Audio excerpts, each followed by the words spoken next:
Hello student, આપણે આ YouTube channel પર કોમર્સ પેપર સોલ્યુશન નામની યુટ્યુબ ચેનલ પર આપણે દરેક વર્ષના પેપર સોલ્યુશનના વિડીયો આવવાના છે. બરાબર છે. તમે એફવાયમાં હોય, એસવાયમાં હોય કે ટીવાયમાં હોય, તો તમે જે પણ વર્ષમાં હોય તો એ દરેક વર્ષના તમને પેપરનું સોલ્યુશન જોવું હોય પ્રીવિયસ યરના પેપરનું, તો એના માટેની આપણે એક ચેનલ બનાવેલી છે. બરાબર, કોમર્સ પેપર સોલ્યુશન. તો તમે યુટ્યુબ પર આ સર્ચ મારશો ને એટલે આપણી ચેનલ આવી જશે ને એમાં તમને દરેક પેપરના સોલ્યુશનનો વિડીયો મળશે. બરાબર છે. તો હવે આપણે પહેલા સ્ટાર્ટિંગ કરીએ છીએ ટીવાય બીકોમ સેમિસ્ટર 6ના પેપરથી ચાલુ કરીએ છીએ. આપણે અકાઉન્ટેન્ટ ઓક્ટોબર 2024, જે અમને ટીવાયની લાસ્ટ એક્ઝામ ગઈ છે. બરાબર, ઓક્ટોબર મહિનાની અંદર 2024ના વર્ષમાં કઈ એક્ઝામ? તો એટીકેટીની એક્ઝામ જે ગઈ હશે. બરાબર છે. તો એનું આ પેપર સોલ્યુશન છે.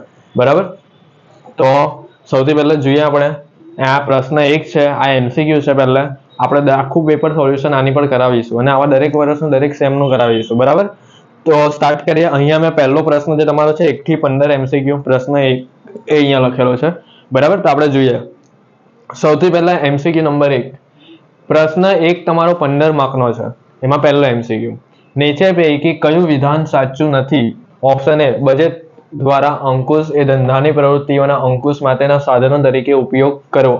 બરાબર છે. તો આ એક સાચું વિધાન છે. આ સવાલ છે ને તમને પેલો જે છે ને અંકુશ, અંદાજપત્રના અંકુશ અને તેના પ્રકારો વાળો ચેપ્ટર છે ને, ચોપડીમાં બીજું ચેપ્ટર છે લગભગ, આ એનો સવાલ છે. બજેટ દ્વારા અંકુશ એટલે બજેટ તૈયાર કરવાનો ઉચ્ચ સંચાલકોનો અંકુશ. આ વિધાન ખોટું છે. બરાબર, આપણો જવાબ આ છે. એટલે ટૂંકમાં બજેટ દ્વારા અંકુશની છે ને વ્યાખ્યા આપેલી છે, પણ એ ખોટી વ્યાખ્યા આપેલી છે. આવી વ્યાખ્યા નહીં આપે, વ્યાખ્યા આવી નથી આવતી એની. ચલો પછી, બજેટ દ્વારા અંકુશમાં વહીવટી અધિકારીની જવાબદારી નક્કી કરવામાં આવે છે. તો આ એક વિધાન સાચું કહે છે.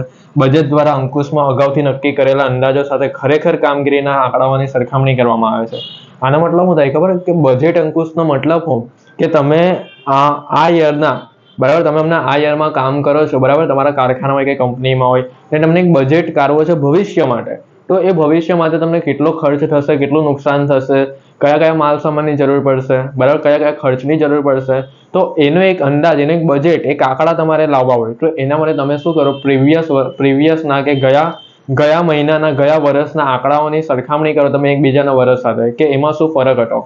બરાબર છે. અને એના પરથી એક અંદાજો કાઢો તમે. તો એક આ ડી ઓપ્શનમાં એ કહેવા માંગતો હતો કે આપણે અગાઉથી નક્કી કરીએ છીએ. એટલે ટૂંકમાં છે ને આ ઓપ્શન એ, સી ને ડી સાચા છે અને બી ખોટો છે. બરાબર, એટલે ઓપ્શન બી આપણે જોવાનું હતું કે કયું સાચું નથી.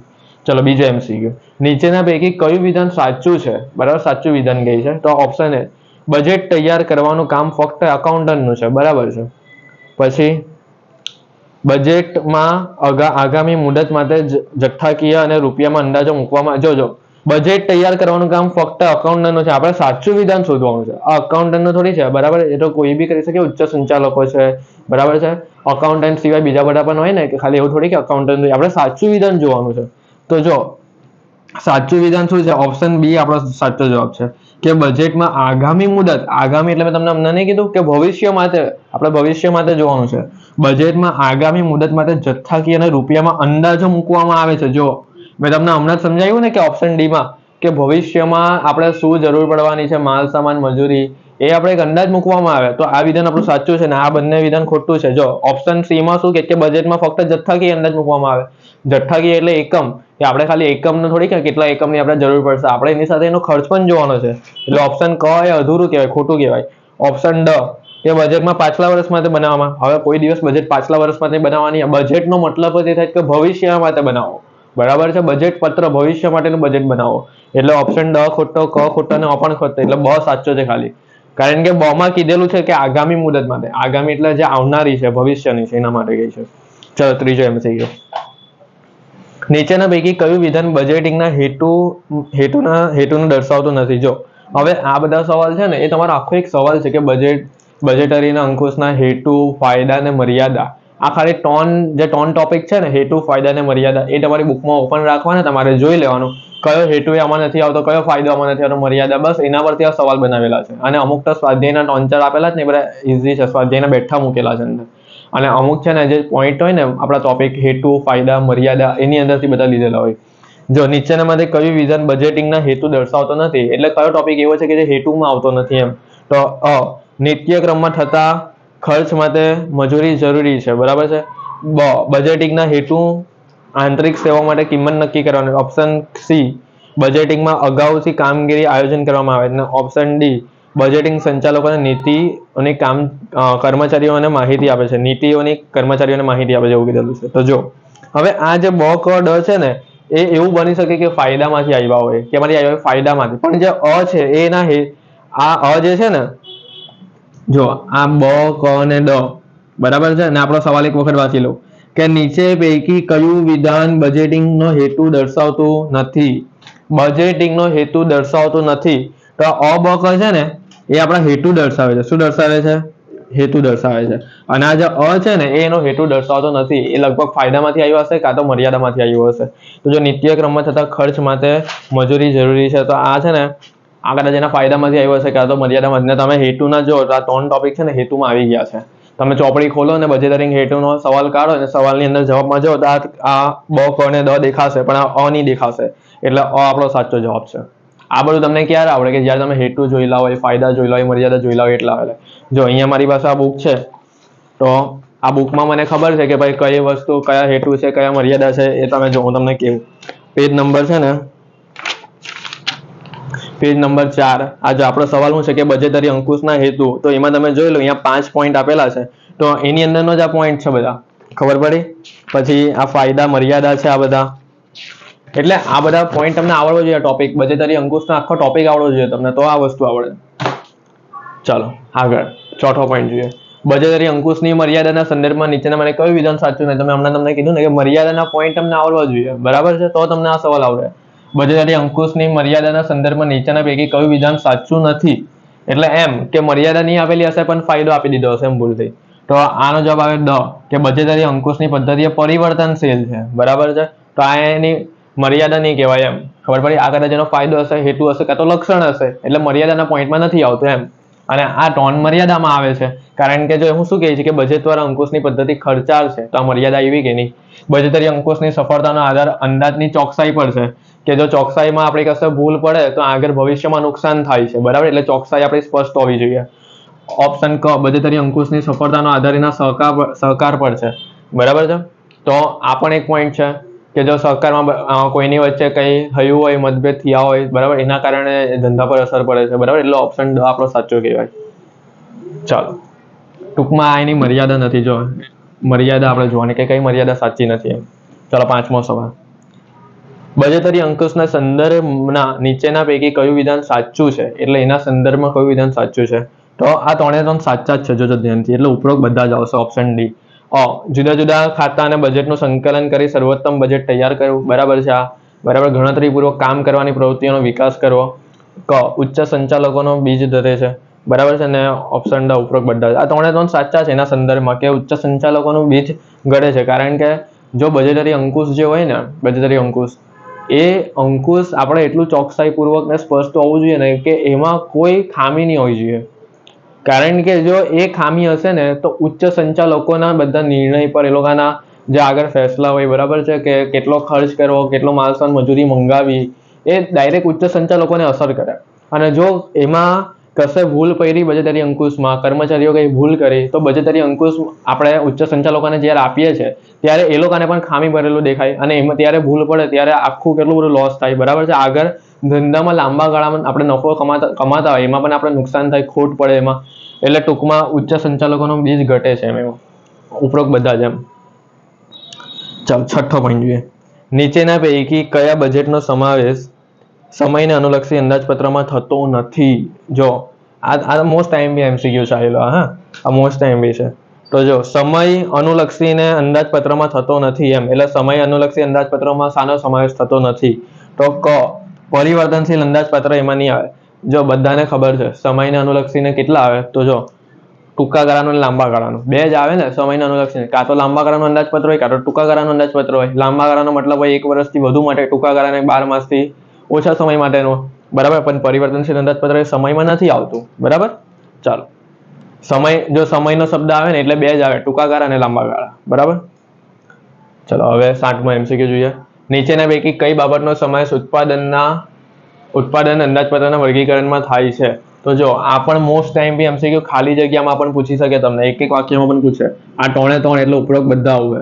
કઈ બાબતનો સમાવેશ ઉત્પાદન અંદાજપત્રમાં થાય છે? તો પ્રત્યક્ષ માલ સામાન પણ આપણે કામ લાગે, પ્રત્યક્ષ મજૂરી પણ કામ લાગે અને કારખાના પરોક્ષ ખર્ચ પણ આપણે કામ લાગે. કારણ કે મજૂરી છે, માલ સામાન છે, આ બધું કારખાનાની અંદર થાય છે. કારખાનાનો ખર્ચ કહેવાય, બરાબર છે. ચલિત ખર્ચા કહેવાય. આ બધા પ્રત્યક્ષ લાગેલું હોય ને, કારખાના પરોક્ષ ખર્ચનું અંદાજપત્ર, આ બધું ઉત્પાદનના વિભાગમાં આવે. કયા વિભાગમાં આવે? ઉત્પાદન. કારણ કે ઉત્પાદનને લગતી પ્રવૃત્તિ છે. માલ સામાન હોય તો ક્યાં કામ લાગે? કારખાનામાં કામ લાગે. શાના માટે કામ લાગે? ઉત્પાદન કરવા માટે કામ લાગે. મજૂરી હોય તો મજૂરી કોને આપવામાં આવે? કર્મચારીને આપવામાં આવે. કર્મચારી ક્યાં કામ કરે? કારખાનામાં કામ કરે. કારખાનામાં કઈ પ્રક્રિયા થાય? ઉત્પાદનની પ્રક્રિયા થાય. એટલે ઉત્પાદન અંદાજપત્રમાં આવે. ખબર પડી? જો હું ડાયરેક્ટ તમને અહીંયા ટીક કરાવી દઉં કે ભાઈ આ જવાબ આવશે, આ જવાબ આવશે, એનો કોઈ મતલબ નથી. આ એક મિનિંગ સમજવાનો છે આમાં કે ઉત્પાદન અંદાજપત્રમાં શા માટે આવે. બરાબર. ચાલો 8મો જોઈએ. જવાબદારી કેન્દ્રના પ્રકારમાં કઈ બાબતનો સમાવેશ થાય છે? તો આ સવાલ પણ મોસ્ટ આઈએમપી છે. શોર્ટ ક્વેશ્ચનમાં ખાલી જગ્યામાં પૂછાય કે જવાબદારી કેન્દ્રના પ્રકાર જણાવો. તો આમાં પણ છે ને ઉપરોક્ત બધા જ આવશે. આવકલક્ષી કેન્દ્ર, ખર્ચલક્ષી કેન્દ્ર અને રોકાણલક્ષી કેન્દ્ર. આ બધા છે ને જવાબદારી કેન્દ્રના પ્રકાર છે. બરાબર છે કે આવકલક્ષી પણ છે, એમાં ખર્ચ પણ નક્કી કરવાનો આવે, રોકાણલક્ષી એ પણ કેન્દ્રમાં રાખવાનું આવે. બધું કેન્દ્રમાં રાખીને આપણે કામ કરવાનું હોય. ચલો 9. રોકડ અંદાજપત્ર બનાવવાની સુધારેલ આવક પદ્ધતિ માટે નીચેની બાબતો પ્રસ્તુત છે. ઓપ્શન એ, આ રોકડ અંદાજપત્રનો સવાલ છે. ઓપ્શન એ, તેમાં અંદાજિત પાકા સરવૈયા બનાવવું ફરજિયાત છે. ઓપ્શન બી, તેમાં રોકડ અને નફાને અસર નહીં કરતી બાબતોના હવાલા કરવા પડે છે. ઓપ્શન સી, તેમાં કાર્યશીલ મૂડીનો તફાવત ધ્યાનમાં લેવામાં આવે છે. ઓપ્શન ડી, કાયમી મિલકત ખરીદીને જાવક તરીકે બતાવવી પડે છે. જો હવે આ એમસીક્યુ જરાક સમજો. આમાં તમને કહેવા શું માંગે છે? પાછો એક વખત સવાલ વાંચીએ. રોકડ અંદાજપત્ર બનાવવાની સુધારેલ આવક પદ્ધતિમાં નીચેની બાબતો પ્રસ્તુત કરે છે. ટૂંકમાં અહીંયા છે ને સુધારેલ આવક પદ્ધતિ તમને કહી છે. સુધારેલ આવક પદ્ધતિ કઈ બાબત પ્રસ્તુત? તો એમાં જવાબ બી આવે. આ સુધારેલ આવક પદ્ધતિનો પોઈન્ટ છે ને બી નો છે કે એની અંદર શું આવે છે કે તેમાં રોકડ અને નફાને અસર નહીં કરતી બાબતોના હવાલા કરવા પડે છે. તમે છે ને ચોપડીમાં રોકડ અંદાજપત્ર ચેપ્ટર છે ને એ ખોલો, એમાં છે ને સુધારેલા આવક પદ્ધતિનો આખો ટોપિક આવેલો છે. એમાં હવાલો છે ને એ આપેલા છે. આ પોઈન્ટ એની અંદરનો છે આ પોઈન્ટ. બરાબર છે. એટલે ઓપ્શન બી સાચો છે. બરાબર. એટલે તમારી પાસે બુક હોય તો તમને ખબર પડી જશે. ચલો પછી 9મો થઈ ગયો. હવે 10મો આવ્યા. હવે દાખલા ચાલુ થયા. બરાબર છે. હવે 10મો, 11મો, 12, 13, 14 ને 15. બરાબર. આ 5 નાના દાખલા છે તો પહેલા એ બતાવી દઈએ. અને જો પરીક્ષામાં તમને આવી રીતે જ હશે. બરાબર. આ 2024નું પેપરનું સોલ્યુશન છે. એટલે થોડા એમસીક્યુ થિયરીના મૂકેલા છે ને થોડા લોકોએ દાખલાવાળા મૂકેલા છે. 15 માર્કનો તમારો પ્રશ્ન એક હતો.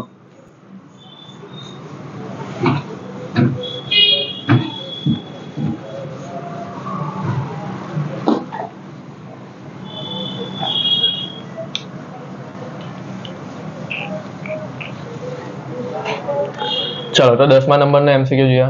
જોજો ધ્યાનથી. જાન્યુઆરી અને ફેબ્રુઆરીના પરોક્ષ ખર્ચા અનુક્રમે 1,20,000 અને 1,92,000 છે. સમયગાળો 1/4 માસ છે. ફેબ્રુઆરી માસની કુલ રકમની આપણે ચૂકવણી પૂછેલી છે અહીંયા. તો સૌથી પહેલા તમે વિચાર કરો કે આ કયા ચેપ્ટરનો દાખલો છે? આ રોકડ અંદાજપત્રનો દાખલો છે. કારણ કે એમાં જ આવી રીતે આવતું હતું ને 1/4 વાળો પોઈન્ટ. અને આ રોકડ અહીંયા ચૂકવણી પૂછે છે કે ફેબ્રુઆરી માસમાં આપણે કેટલી રકમ ચૂકવવાની છે અને એનો સમયગાળો 1/4 માસ આપી દીધેલો છે. બરાબર. ચલો તો એકદમ ઇઝી છે દાખલો. ચલો જોઈએ કઈ રીતે કરવાનો આવે છે. જો અહીંયા તો પહેલા આપણે ફેબ્રુઆરી માસનું પૂછેલું છે તો અહીંયા આપણે લખીએ પહેલા ફેબ્રુઆરી માસની રકમ. બરાબર છે. આપણે ફેબ્રુઆરી માસની રકમ શોધવાની છે. ચલો તો જોઈએ આપણે જાન્યુઆરીમાં શું કીધેલું છે લોકોએ? જાન્યુઆરીના પરોક્ષ ખર્ચ આપેલા છે 1,20,000. તો અહીંયા લખીએ જાન્યુઆરીના 1,20,000 અને એની બાજુમાં લખીએ ફેબ્રુઆરીના પણ તમને આપેલા 4 1,92,000. તો અહીંયા લખીએ 1,92,000. સમયગાળો શું છે? 1/4 માસ. તો અહીંયા 1/4 માસ લખવાનું અને અહીંયા કેટલા લખવાનું? 3/4 માસ. હવે તમને એમ થતું હશે કે 3/4 ક્યાંથી આવ્યું? તો 1/4 માસનો મતલબ શું થાય? પરીક્ષામાં તમને એવું પણ કે 1/4 અઠવાડિયું, 1/4 માસ. બરાબર છે. 4 અઠવાડિયામાંથી 1 અઠવાડિયું આવું પણ કે આ બધી અલગ અલગ એની રીત છે કહેવાની. તો આ છે ને આપણો જે 1 મહિનો હોય ને એક મહિનામાં 4 અઠવાડિયા આવે અને 4 અઠવાડિયામાંથી 1 અઠવાડિયાની વાત કરે છે. હવે તમારે કેવા 10માંથી 5 માર્ક આવે તો તમે શું કહો? 5/10 લખો કે નહીં? એવી રીતે 4માંથી 1 અઠવાડિયાની વાત કરે છે એટલે 1/4. તો બાકીના કેટલા અઠવાડિયા બચ્યા? અહીંયા 1/4 લખ્યું તો બાકીના કેટલા અઠવાડિયા બચ્યા? 3 અઠવાડિયા બચ્યા કહેવાય ને. તો આ 4માંથી 1 માઇનસ કરવાનો એટલે અહીંયા 3 લખી દેવાના અને આ બેઠા છેદના 4 અહીંયા લખી દેવાના. ખબર પડી? આટલું કરવાનું આવે. ચાલો તો 1/4 ને અહીંયા 3/4. આ એટલું યાદ રાખો કે આ કેવા હોય બાકી હોય, આ કેવા હોય ચૂકવણી થઈ ગયા હોય, બરાબર. ચલો તો પહેલા આપણે રકમ લઈ આવીએ. 1,20,000 ભાગ્યા 4 તો 30,000. આ લાવી હોય તો 1,20,000 ગુણ્યા 3 ભાગ્યા 4 તો અહીંયા આવશે 90,000. ચલો આ બાકી છે તો એટલું યાદ રાખો, જે બાકી છે એ પછીના માસમાં આવશે. એટલે જાન્યુઆરી પછી કયો આવે? ફેબ્રુઆરી. જે ચૂકવણી થઈ ગઈ છે એ ચાલુ માસમાં જ આવે, એટલે જે જાન્યુઆરી છે ને એમાં જ આવશે. એવું જ બેઠું આવું કરવાનું. અહીંયા 1/4 3/4. અહીંયા કયો માસ આવશે? 1/4 વાળું બાકી છે એટલે પછીના માસમાં આવશે, એટલે અહીંયા માર્ચ આવશે. 3/4 વાળું ચૂકવણી થઈ ગઈ છે એટલે ચાલુ માસમાં જ આવશે, એટલે ફેબ્રુઆરી લખી દેવાનું. અહીંયા જે છે ને એ જ અહીંયા લખી દેવાનું. ચાલો રકમ લઈ આવીએ. 1,92,000 ભાગ્યા 4 એટલે અહીંયા 48,000 આવે. 1,92,000 ગુણ્યા 3/4 એટલે અહીંયા 1,44,000 આવે. ચલો હવે તમને કયા માસનું પૂછેલું છે? ફેબ્રુઆરી માસનું પૂછેલું છે ને, તો ચલો ફેબ્રુઆરી માસની ચૂકવણી કેટલી આવી આપણી જોડે? તો અહીંયા 30,000 આવ્યું અને અહીંયા ફેબ્રુઆરીમાં કેટલું આવ્યું? 1,44,000 થઈ ગયો. જ્યાં બે ભાગ પાડ્યા ને એમાં નીચે ફેબ્રુઆરી મહિનો જોવાનો. તો ચલો અહીંયા લખી દઈએ પહેલા 30,000 અને પછી અહીંયા લખી રહ્યા 1,44,000. ચલો તો 30,000 વત્તા 1,44,000 તમારો જવાબ આવ્યો 1,74,000. ચેક કરી આટલો આવે છે ખરી? તો આ રે ઓપ્શન બી જોઈ લો, 1,74,000 આવી ગયો ને. એટલે પરીક્ષામાં તમને આવા એમસીક્યુ પૂછાશે, બરાબર. આપણે આ ઓક્ટોબર 2024માં અમને પૂછાઈ ગયેલા એમસીક્યુ માંનું આપણે સોલ્યુશન કરીએ છીએ, બરાબર છે. એટલે આ સોલ્યુશન એટલા માટે કરવામાં આવે કે તમને ખબર પડે કે ગયા વર્ષોના પેપરમાં કેવા દાખલા પૂછાય છે, બરાબર. ચલો હવે એના પછીનો કરીએ 11મા નંબરનો દાખલો. એમાં શું કીધેલું છે જોઈએ.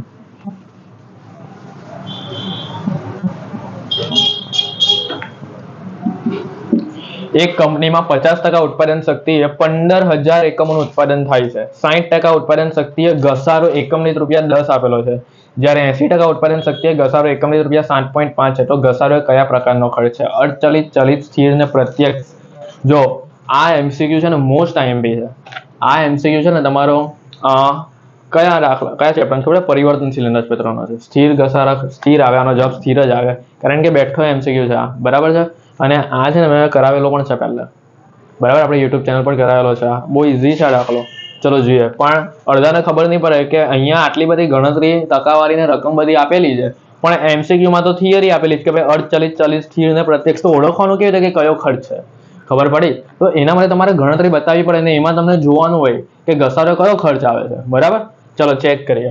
તો અહીંયા પહેલા એ લોકો વાત કરે છે 50% ઉત્પાદન શક્તિ, તો અહીંયા 50% લખીએ. અને અહીંયા ખબર આપણે પરિવર્તનમાં આવું કરીએ. અહીંયા આપણે લખતા હતા કુલ ખર્ચ, અહીંયા આપણે લખીએ એકમ દીઠ. ચલો પછી બીજા કેટલા ટકા સપાટી ગઈ છે? લોકો 60% સપાટી ગઈ છે, તો અહીંયા લખીએ 60%. અહીંયા પણ લખી દઈએ કુલ ખર્ચ અને અહીંયા પણ લખીએ એકમ દીઠ. અને આપણા ખર્ચનું નામ શું છે? અહીંયા વિગતમાં લખી દઈએ ઘસારો. ચલો હવે ધ્યાનથી સમજજો શું કહે છે એ લોકો. 50% ઉત્પાદન શક્તિએ 15,000 એકમોનું ઉત્પાદન થાય છે, એટલે અહીંયા આપણે એકમ લખતા હતા કે ભાઈ 50% એ 15,000 એકમ. ચલો તો 60% એ શોધવું હોય તો શું પદ મારવાનું? કે 50 એ 15,000 તો 60 એ કેટલા? તો અહીંયા 60 પર આપણે પદ મારીએ. 50 એ 15,000 તો 60 એ કેટલા? ચલો કેલ્સી કરીએ. ત્રિરાશી કહેવાય આને. 60 ગુણ્યા 15,000 ભાગ્યા 50 તો 18,000 આવશે. 18,000 એકમ. આ એકમ શોધવા જરૂરી છે, તો આપણે આગળ દાખલો થાય. એની પરથી બીજી બધી વિગતો મળે ને. એકમ પહેલા શોધી કાઢવાના પત્રક બનાવીને. લોંગ ક્વેશ્ચન હોય કે શોર્ટ ક્વેશ્ચન હોય, એકમ પહેલા ઉપરના શોધવાના. ચાલો આગળ કરીએ. 15,000 એકમનું ઉત્પાદન થાય છે. 60% ઉત્પાદન શક્તિ ઘસારો એકમ દીઠ 10 છે, તો 60% એકમ દીઠ કેટલો છે? 10. અને આ 10 ગુણ્યા 18,000 કરવું ને એટલે આપણે અહીંયા મળી જશે 1,80,000, બરાબર ને.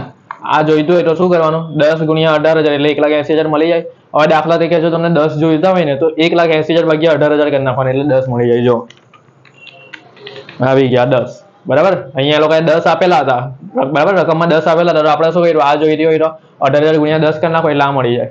ચલો આગળ વાંચીએ. ઘસારો એકમની 10 છે, જ્યારે 80% ઉત્પાદન શક્તિ ઘસારો 60.5 છે. તો ઉભા રહો, શું કીધેલું છે એ લોકોએ? કે 60% ઉત્પાદન શક્તિ એકમ દીઠ 10 જે થઈ ગયો, જ્યારે 80% ઉત્પાદન શક્તિ ઘસારો 60.5 છે. ચલો હવે આમાં શું આવે? તો જો હવેનો પોઈન્ટ ધ્યાનથી સમજો. એ લોકો એમ કહે છે કે 80% ઉત્પાદન શક્તિ ઘસારો 7.5 છે, બરાબર છે. તો આ પોઈન્ટ અહીંયા સમજવા જેવો છે. 80% એ 7.5 કીધું અહીંયા એ લોકોએ. તો આપણે તો અહીંયા 50% છે, 80% એ તો આપણે કીધેલું જ ને. 80% તો આપણે કંઈ બનાવ્યું જ નથી, બરાબર છે. તો અહીંયા આપણે સૌથી પહેલા છે ને 80% બનાવવું પડે. અહીંયા સાઈડ પર આપણે ભૂસી કરીએ 80% બી બનાવવું પડે ને. 80% ની તો આપણે બનાવી જ નથી ને, આપણે તો 50 અને 60 ની જ બનાવેલી હતી. ચાલો તો કુલ ખર્ચ ને અહીંયા એકમ દીઠ, ચાલો 80% બી પહેલા હવે એકમ લાવવા પડે ને. આવી રીતે 18,000 લાવ્યા એવી રીતે તો અહીંયા શું માનો કે ભાઈ 50 15,000 તો હતા જ. આ 50 15,000 તો હવે 80 એ કેટલા, આવી રીતે પહેલા લઈ આવવાના એકમ તો જ થાય આગળ. 80 ગુણ્યા 15,000 ભાગ્યા 50 એટલે 24,000 એકમ મહિલા. કેટલા એકમ મહિલા? 24,000. ચાલો તો એ 24,000 અહીંયા લખી દઈએ. હવે આપણે વાંચીએ શું કહે છે. ચલો જો 80% ઉત્પાદન શક્તિ ઘસારો એકમ દીઠ ₹60.5 છે. બરાબર છે. તો અહીંયા 80% આપણે ઘસારો એકમ દીઠમાં લખી દઈએ 60.5. ચલો હવે આ રકમ લાવી હોય તો શું કરવાનું? 24,000 ગુણ્યા 7.5 તો આવ્યો 1,80,000 જવાબ. ચાલો હવે તમને ખબર પડી જવી જોઈએ કે આ ખર્ચ કયો ખર્ચ કહેવાય. બોલો કઈ રીતે ખબર પડે? પરિવર્તનશીલમાં નિયમ શું છે? જો અહીંયા મેં લખાઈ દઉં છું નિયમ કે કુલ ખર્ચ સમાન હોય ને, કુલ ખર્ચ સમાન હોય ને તો એને છે ને સ્થિર ખર્ચ કહેવાય. શું કહેવાય? સ્થિર ખર્ચ. જો એકમ દીઠ સમાન હોય ને, એકમ દીઠનું ખાનું સમાન આવે ને તો એને ચલિત ખર્ચ કહેવાય. કયો ખર્ચ કહેવાય? ચલિત ખર્ચ. અને કુલ ખર્ચ અને એકમ દીઠ આ બંને બદલાઈ જાય, બંને કહેવાય અલગ અલગ આવે તો એને કહેવાય અર્ધચલિત ખર્ચ. કયો ખર્ચ કહેવાય? અર્ધચલિત ખર્ચ. બોલો શું યાદ રાખવાનું પરિવર્તનશીલ અંદાજપત્રના નિયમમાં? કે જો કુલ ખર્ચ સમાન આવે તો એને સ્થિર ખર્ચ કહેવાય, જો એકમ દીઠ સમાન આવે તો એને અર્ધચલિત ખર્ચ કહેવાય, અને બંને અલગ અલગ આવે તો એને અર્ધચલિત ખર્ચ કહેવાય. તો ચાલો અહીંયા બોલો તમારે કયો ખર્ચ કહેવાય? પહેલા તો આ કુલ ખર્ચ સમાન છે જો બોલો, એટલે આ ખર્ચ કયો ખર્ચ છે? સ્થિર ખર્ચ છે. બરાબર છે. અને જો સ્થિર ખર્ચ કેવી રીતે ખબર પડી ને, અહીંયા 1,80,000 આવ્યો ને અહીંયા પણ 1,80,000 આવી ગયો ને તો અહીંયા પણ કેટલો આવે? 1,80,000 જ આવે. હવે 1,80,000 ભાગ્યા 15,000 કરી નાખવાના એટલે એની પણ એકમ દીઠ કિંમત મળી જાય આપણે. એ આપણે જરૂર નથી પણ આ તો અહીંયા લખી દઈએ 1,80,000 ભાગ્યા 15,000 અહીંયા હવે 12. જોઈ લો અહીંયા 1,80,000, અહીંયા 1,80,000, અહીંયા 1,80,000. ખબર પડી? અહીંયા કેવી રીતે લખ્યા? તો અહીંયા પણ આ સમાન આવ્યા, અહીંયા બી આ સમાન આવ્યા તો અહીંયા પણ સમાન જ હોય એટલે આ ખર્ચ સ્થિર ખર્ચ છે. એટલે મેં તમને સ્ટાર્ટિંગમાં જ કહી દીધું ને કે આનો જવાબ સી આવશે, જો ઓપ્શન સી. કારણ કે મને ખબર હતી બેઠો ચોપડીનો જ છે આ જવાબ. ચાલો આગળ કરીએ.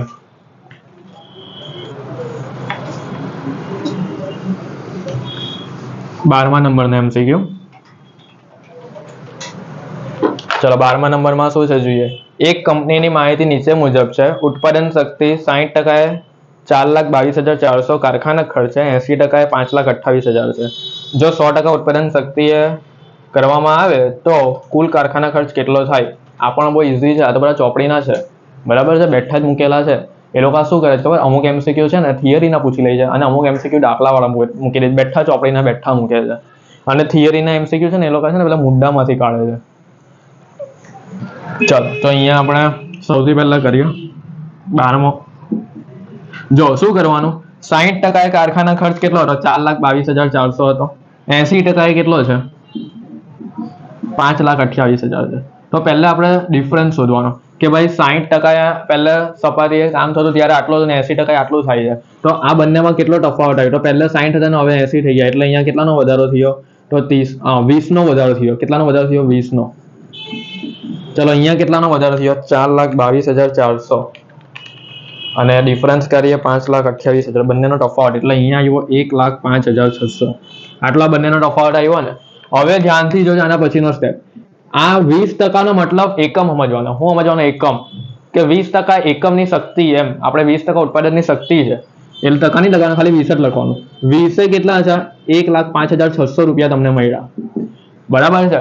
20 તમને 20% એકમે તમને 1,05,600 મળ્યા તો એક એકમે કેટલા? હું લખવાનું એક એકમે કેટલા.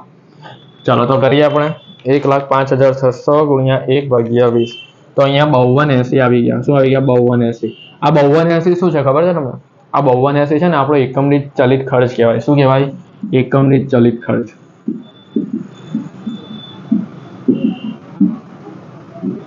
જો આ બેનો તફાવત પાછો આપણે એક વખત જોઈ લઈએ. 5,28,000 માઇનસ 4,22,400 બરાબર છે. બરાબર છે, બધું બરાબર જ છે. ચલો 20 1,05,600 તો એક કેટલા એ પણ આપણે ચેક કરી લઈએ. ગણતરી 2 વખત કરી લેવાની ભૂલ હોય તો. બરાબર છે, 5280 જ આવે છે. ચાલ આગળ. હવે શું કરવાનું? આ બંનેમાંથી કોઈ પણ એક એકમ લઈ લેવાના. દાખલા તરીકે માનો કે 60% તમારે ગણતરી કરવી છે તો અહીંયા 60% લખવાનું. 60% કુલ ખર્ચ કેટલો છે તમારો? તો 4,22,400. એમાંથી માઇનસ કયો ખર્ચ કરવાનો? ચલિત ખર્ચ માઇનસ કરવાનો. ચલો તો ચલિત ખર્ચ માઇનસ કરીએ ને એટલે આપણે કયો ખર્ચ મળે? સ્થિર ખર્ચ મળે. તો ચલિત ખર્ચ લાવવા માટે શું કરવાનું? કેટલા એકમે તમે ગણતરી કરો છો? 60 એકમે કરો છો. તો અહીંયા ગુણ્યા 60. કેટલા રૂપિયા છે એક એકમના? 5280 તમે લાવ્યા તે આ રૂપિયા. ચલો તો 60 ગુણ્યા 5280 એટલે અહીંયા કેટલો આવશે? 3,16,800. ચલો હવે 4,22,400 માઇનસ 3,16,800 એટલે અહીંયા આવશે સ્થિર ખર્ચા 1,05,600. હવે આ સ્થિર ખર્ચા તમને મળી ગયા. જો તમને MCQ માં એમ પૂછે ને કે સ્થિર ખર્ચ શોધો તો તમારો જવાબ આ હશે, બરાબર. અને જો તમને એમ કહે કે ભાઈ 100% ઉત્પાદન શક્તિ કરવામાં આવે એટલે તમારે છે ને 100% શક્તિ આખું નવું શોધવાનું છે, બરાબર છે. આ સ્થિર ખર્ચ તમને છે ને 100%માં કામ લાગે એટલે મેં સ્થિર ખર્ચ તમને શોધાવ્યો છે. ચલો તો અહીંયા આપણે લખીએ હવે 100% શક્તિ એ કુલ ખર્ચ. આપણે કુલ ખર્ચ શોધવાનો છે. 100% શક્તિ છે શું શોધવાનો છે? કુલ ખર્ચ પૂછેલો છે, સ્થિર ખર્ચ નથી પૂછ્યો આપણે. ચલો કુલ ખર્ચ લાવવા માટે સ્થિર ખર્ચ અને ચલિત ખર્ચ બંનેનો શું કરવો પડે? સરવાળો કરવો પડે. તો સ્થિર ખર્ચ તો આપણે હમણાં લઈ આવ્યા, એ તો બધામાં સમાન જ હોય, 1,05,600. ચલિત ખર્ચ લાવવા હોય તો હવે કેટલા એકમે કરીએ છીએ? 100 એકમે. પહેલે 60 હતું ને, એક એકમના કેટલા મળ્યા? 5280. ચલો તો 100 ગુણ્યા 5280 તો અહીંયા આવ્યું 5,28,000. ચલો હવે બંનેનો સરવાળો કરી નાખીએ. 5,28,000 વત્તા 1,05,600 તો 6,33,600 તમારો જવાબ આવ્યો કુલ ખર્ચનો.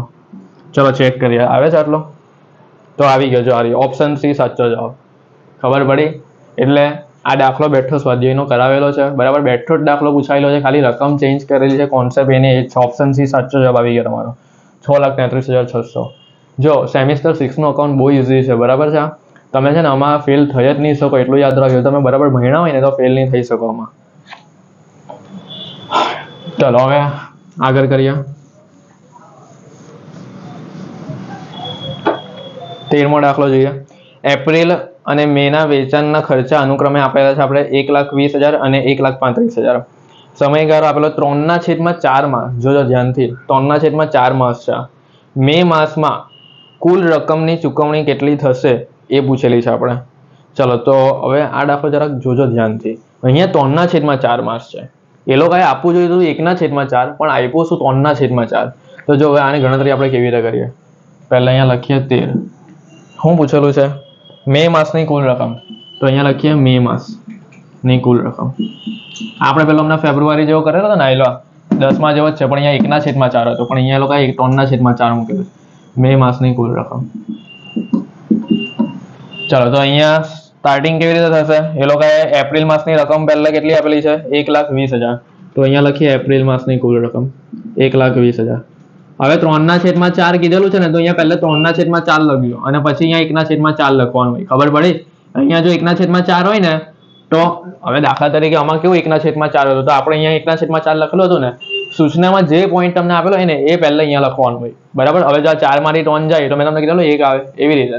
ચાલો હવે 1,20,000 ગુણ્યા 3/4 એટલે અહીંયા 90,000 આવશે. પછી 1,20,000 ગુણ્યા 1/4 એટલે અહીંયા 30,000 આવશે. ચલો આ સાઈડનું કેવું હોય? બાકી હોય. બાકી હોય કયા માસમાં આવે? પછીના માસમાં આવે. આ સાઈડનું પછીના માસમાં આવે એટલું યાદ રાખો ખાલી, બરાબર છે. બાકી છે એટલે પછીના માસમાં, એટલે એપ્રિલ પછી મે. આ ચૂકવણી થઈ ગઈ હશે એટલે આ કયા માસમાં આવશે? ચાલુ માસમાં આવશે, એટલે એપ્રિલનું એપ્રિલમાં જ આવશે. ચલો હવે એના પછીના માસની તમને રકમ આપેલી છે. મે માસની રકમ આપેલી છે 1,35,000. તો એમાં પણ આપણે આવી રીતે જ કરીએ 3/4 1/4. જો ખબર પડે છે તમને કેમ મેં આવી રીતે કર્યું? અહીંયા તમને જો શું કીધેલું છે કે સમયગાળો 3/4 માસ છે એવું કીધેલું છે. અહીંયા સમયગાળો 1/4 હતો, તો 1/4 હતું ને એટલે આપણે અહીંયા 1/4 લખેલું. અહીંયા પહેલા 3/4 છે એટલે અહીંયા પહેલા 3/4 લખ્યું. ને આ નિયમ તો સરખો જ છે. જો બાકી છે પછીના માસમાં ચૂકવણી થઈ ગઈ છે ચાલુ માસમાં, એમાં કોઈ ચેન્જ નથી, ખાલી આમ જ ચેન્જ થયો છે. ચલો 1,35,000 ગુણ્યા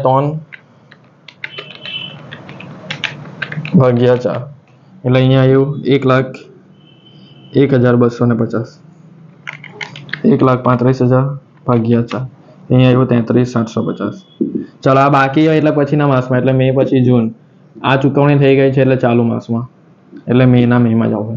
ચાલો આપણે ખાલી મેનું પૂછેલું હતું એ લોકોએ, તો આ મેનું આવ્યું. જ્યાં જ્યાં મે આવતું હોય ને ત્યાં ત્યાં આપણે સર્કલ કરી નાખવાનું. તો પહેલા 90,000 પર મે હતું વત્તા પછી 33,750 પર મે આવ્યું. તો આ બંનેનો સરવાળો કરીએ. 90,000 વત્તા 33,750 તો આવ્યો 1,23,750. ચાલો ચેક કરીએ એમસીક્યુમાં આ જવાબ છે. જો આ રહ્યો ઓપ્શન સી આવી ગયો ને 1,23,750. ખબર પડી? એટલે આ બધા માઇન્ડમાં કોન્સેપ્ટ ક્લિયર હોવા જોઈએ. બરાબર? એવું જરૂરી નહીં બને કે પાછું જે નિયમ તમારો હોય એ જ નિયમ. હવે ચોપડીમાં એવો નિયમ છે કે 1/4 આપેલું હોય ને પછી આપણે એની સામે 3/4 લખવાનું હોય. પણ આ લોકોએ શું કર્યું? પહેલે 3/4 આપી દીધું. જો એટલે છોકરાઓ ગૂંચવાઈ જાય. ખબર પડી? પણ મેં તમને અહીંયા શીખવાડી દીધું કે 3/4 હોય ને તો એની સામે 1/4 લખવાનું. બરાબર? હવે એક ઉદાહરણ બીજું આપું તમને. જો દાખલા તરીકે તમને એવું કહે ને કે 12/15 આવું તમને કહે ને તો તમે શું કરશો? તમે ગૂંચવાઈ જશો કે ભાઈ આ તો નવું જ આવ્યું, 1/4 પણ નહીં આવ્યું ને 3/4 પણ નહીં આવ્યું, પણ આ તો ડાયરેક્ટ 12/15 આવી ગયું. તો તમારે શું કરવાનું? તો ત્યારે તમારે આવું જ કરવાનું. જો આ 12/15 આવ્યું તો અહીંયા લખી કાઢ્યા. હવે આ 15 માંથી 12 જાય એટલે કેટલા બચે? 3 બચે ને. એટલે અહીંયા શું લખવાનું? 3/15. આ છેદ સરખા. આ બાકી ના ચૂકવણી થઈ ગઈ. બસ પાછું આવું ને બાકી છે એ પછીના માસમાં, ચૂકવણી થઈ ગઈ છે એ ચાલુ માસમાં. બસ આટલો જ પોઈન્ટ છે. ટૂંકમાં એટલું યાદ રાખો, જે સમયગાળો આપેલો છે એ અહીંયા લખો, આ છેદમાંથી અંશ બાદ કરો એ અહીંયા લખી દો અને આ છેદ સમાન જ આવે. બરાબર છે? એટલે પેપર સોલ્યુશનની સાથે આપણે એક્સ્ટ્રા પોઈન્ટ સમજતા જવાના છે. બરાબર? ચલો એટલે તમારો જવાબ તો અહીંયા આવી ગયો. આ રહ્યો 13માનો. ચલો હવે 2 જ એમસીક્યુ આપણા બાકી છે, સોલ્વ કરી નાખીએ એટલે પ્રશ્ન એક આપણો પૂરો થઈ જાય.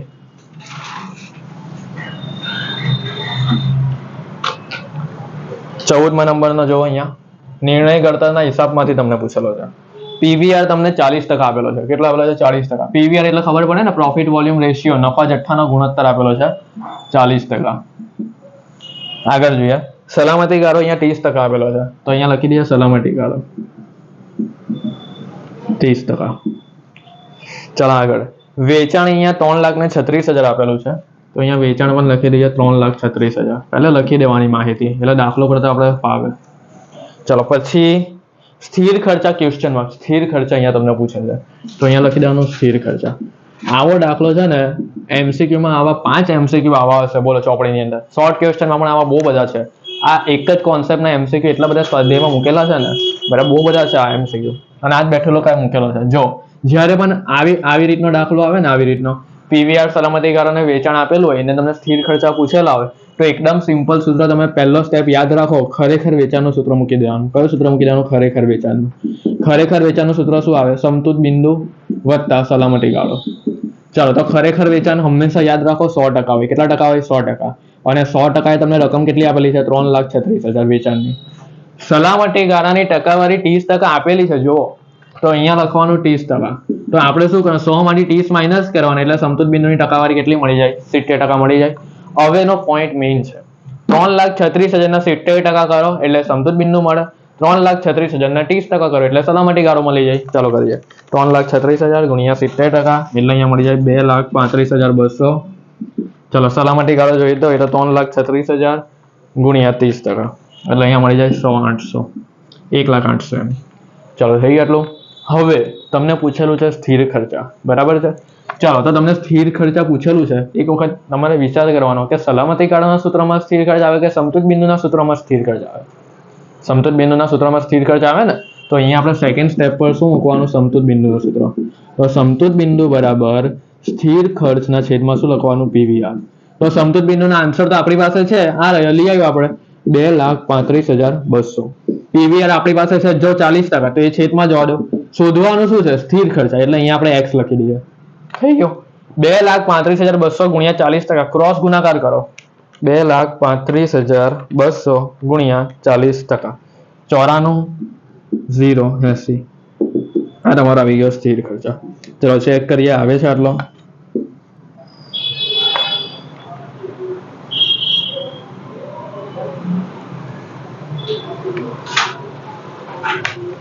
જો આપણે કશે ભૂલ લાગે છે એક વખત ચેક કરીએ. જો પીવીઆર આપણો હતો 40%. બરાબર છે? સલામતી ગાળો છે 30%. વેચાણ છે 3,60,000. જો છે ને મેં અહીંયા ભૂલ કરી કે એની રકમ લખવામાં. વેચાણ 3,60,000 છે અને મેં શું લખી દીધું? 3,36,000. એટલે આવી રીતે જો તો પરીક્ષામાં તમારી બી ભૂલ નહીં થાય. બરાબર? અહીંયા 3,36,000 મેં ભૂલથી લખી કાઢ્યા. અહીંયા 3,60,000 આવે. જો હું તમને એક વસ્તુ કહું, જેને બધું આવડતું હોય ને, હવે માને કે મને તો બધું આવડતું જ હતું, હું તો તમને ભણાવ જ છું. જો જે એકદમ હોશિયાર, આના બધું શીખવાનું છે. બરાબર છે? જો જેને બધું આવડતું હોય ને એની ખાલી 2 જગ્યા પર ભૂલ થાય. એક ઉતાવળ કરતો હોય એટલે એ શું કરે ખબર? એક તો એની જોવામાં ભૂલ થાય, બરાબર. ગણતરી છે ને, ગણતરી જોવામાં ભૂલ થાય નહીં. આવી રીતે મેં કહી દીધું રકમમાં મને બધું આવડતું હતું, ઓવર કોન્ફિડન્સ હોય ને એટલે આપણે શું કરીએ, ફટાફટ દાખલા ગણવા જઈએ. અહીંયા ગણતરી અહીંયા 3,60,000 છે, મેં શું લખી દીધું 3,36,000. હવે આવી ભૂલ તમારી પરીક્ષામાં થાય તો તમે શું કરો? માર્ક તમારા કપાઈ જાય કે નહીં? એટલે ધ્યાનથી જો, તમે ટોપર છો, તમને બધું આવડે છે, બરાબર છે, તો તમે રકમમાંથી જો, પેપરમાં જો, બરાબર કે બરાબર રકમ તમે લખું છું તો સપ્લિમેન્ટરીમાં. અને બીજી એક ભૂલ એની જોવામાં થાય રકમમાંથી સપ્લિમેન્ટરીમાં લખો, અને જેને બધું આવતું હોય ને એની બીજી ભૂલ શું થાય ખબર? આ કેલ્સીની ગણતરીમાં થાય. ફટાફટ ગણતરી કરવા જાય ને એમાં એની ભૂલ થાય, બરાબર છે. 2 જગ્યા પર એકદમ ટોપરોની ભૂલ થાય, ખબર પડી? એટલે આ બધું ધ્યાન રાખવાનું, બહુ ઉતાવળ નહીં કરવાની. આ 3,60,000 ખરેખર વેચાણ આવી ગયું, બરાબર. આ આપેલું હતું, મેં અહીંયા ભૂલથી 3,36,000 લખી કાઢેલું. ચલો 3,60,000 ગુણ્યા 70% એટલે સમતૂર બિંદુ મળી જાય 2,52,000 પ્લસ સલામતી ગાળો તો 3,60,000 ના એના 30% કરી નાખવાના એટલે 1,08,000 સલામતી ગાળો મળી ગયો. ચલો સમતૂર બિંદુના સૂત્રમાં એની કિંમત મૂકીએ તો સમતૂર બિંદુ કેટલું મળ્યું? 2,52,000. સ્થિર ખર્ચ શોધવાનો છે એટલે H અને PVR આપણે આપેલો છે 40%. હવે શું કરવાનું? ક્રોસ ગુણાકાર કરીએ. 2,52,000 ગુણ્યા 40% આવી ગયો એટલે સ્થિર ખર્ચ તમારો 100,800 આવે જવાબ આનો, 1,08,000. તો જોઈ લો તમારો જવાબ આવી ગયો. ઓપ્શન સી તમારો સાચો જવાબ છે, બરાબર. આ રહ્યો 100,800. જો હવે જો પાછો આ લોકો MCQ કેવું મૂક્યું ખબર? અહીંયા પણ શું લખ્યું? 1,08,000 છે ને, અહીંયા 1,08,000 છે અને અહીંયા શું છે? 1,08,000 છે. એટલે આમાં પણ ભૂલ થાય, MCQ જોવામાં ઉતાવળમાં બી ભૂલ થાય. જોજો ખાસ ધ્યાનથી. ઓપ્શન સી સાચો જવાબ છે, બી નથી. બી અલગ છે, સી અલગ છે. ઓપ્શન બી સાચો છે. ચલો હવે છેલ્લો MCQ આપણે કરીએ હવે 15મો, એટલે આપણો પ્રશ્ન એક પૂરો થઈ જાય. હવે 14 MCQ અહીંયા પૂરા થયા. હવે આપણે 15મો MCQ જોઈએ. 15મો MCQ જોજો, મોસ્ટ IMP છે, બરાબર. ચલો રકમ વાંચીએ. મેં અહીંયા રકમ લખેલી છે, બરાબર. અહીંયા ભૂસાઈ ગયેલી હતી એટલે અહીંયા લખેલી છે. સ્થિર ખર્ચા 3,24,000 આપેલા છે. PVR 40% છે. એકમ દીઠ વેચાણ કિંમત 75 રૂપિયા છે અને 2,16,000 નો નફો મેળવવા જરૂરી વેચાણના એકમો છે.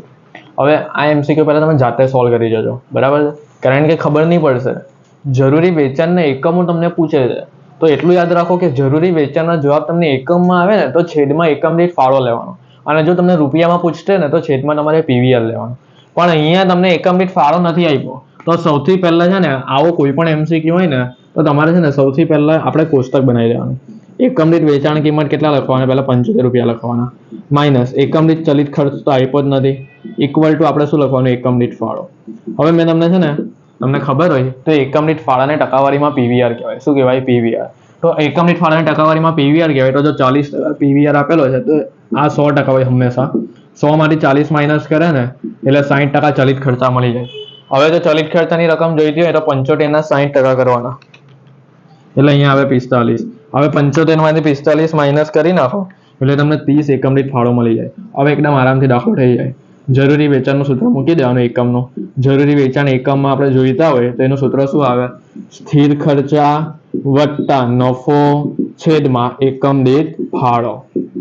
ચાલો તો સ્થિર ખર્ચા આપણી પાસે છે તો હા આ રહ્યા જો 3,24,000. તો અહીંયા લખી દઈએ 3,24,000. નફો આપણી પાસે કયો જ લેવાનો? હવાલાનો છે ને એ જ લેવાનો, 2,16,000. અને એકમ દીઠ ફાળો આ રહ્યો 30, તો 30 લઈ લેવાનો આપણે, લાવ્યો ને નવો. અને આનો જવાબ એકમમાં મળે 3,24,000 વત્તા 2,16,000 ભાગ્યા 30. 18,000 એકમ આનો જવાબ આવ્યો. કેટલો આવે? 18,000 એકમ. તો જો MCQ માં છે જવાબ તો છે આ રહ્યો જો 18,000 બી. થઈ ગયો, બરાબર. તો અહીંયા આપણો ક્વેશ્ચન 1 પૂરો થયો. કયું પેપર આપણે કર્યું છે? ઓક્ટોબર 2024 સેમિસ્ટર 6 અકાઉન્ટ 8, બરાબર.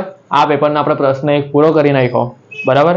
હવે આપણે કરીશું ક્વેશ્ચન 2, બરાબર. શોર્ટ ક્વેશ્ચન છે, પછી લોંગ ક્વેશ્ચન છે, બધું પતાવી દઈશું. એટલે પેપરના દાખલા તમે ગણો તો તમને આઈડિયા આવે, બરાબર. ચલો તમારો આભાર ફ્રેન્ડ્સ. હવે આપણે મળશું બીજા નેક્સ્ટ લેક્ચરમાં.